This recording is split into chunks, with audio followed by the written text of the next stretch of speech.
Hi అండి, welcome to చామోస్ kitchen. నేను ఈరోజు చేసిన రెసిపీ పచ్చికారంతో రొయ్యల ఫ్రై అండి. సూపర్ ఉంటుందని అంటున్నాను అని అనుకోవద్దు. వీడియో అంతా చూసి నా వంట అంతా ప్రాసెస్ అంతా చూసి చేస్తే ఆ టేస్ట్ ఏంటో తెలుస్తుందండి. నేను 1/2 కిలో రొయ్యలు తీసుకున్నాను. ఉల్లిపాయలు ఒక 4 మీడియం సైజు, పచ్చిమిరపకాయలు కారానికి తగినట్టు తీసుకున్నాను. ఎందుకంటే కారం వెయ్యం కాబట్టి, పచ్చికారమే కాబట్టి ఎక్కువే తీసుకున్నాను. మీ కారానికి తగినట్టు మీరు తీసుకోండి. ఇలా కచ్చాపచ్చాగా పట్టుకోవాలి మిక్సీ పేస్ట్. ఉల్లిపాయ పచ్చిమిరపకాయలు ఎక్కువే వేసాను నేను.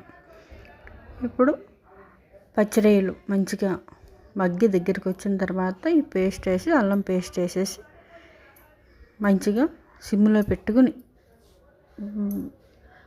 ఉడికించుకోవాలండి.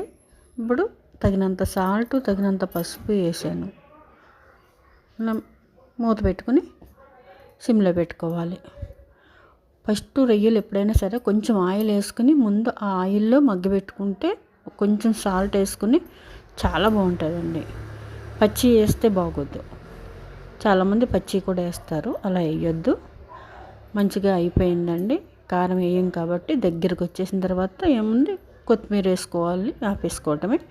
పచ్చికారంతో రొయ్యల ఫ్రై సూపర్ టేస్టీ ఉంటుందండి. థ్యాంక్స్ అండి చూసినందుకు. లైక్ చేయండి, షేర్ చేయండి, వీడియో అంతా చూడండి, సపోర్ట్ చేయండి.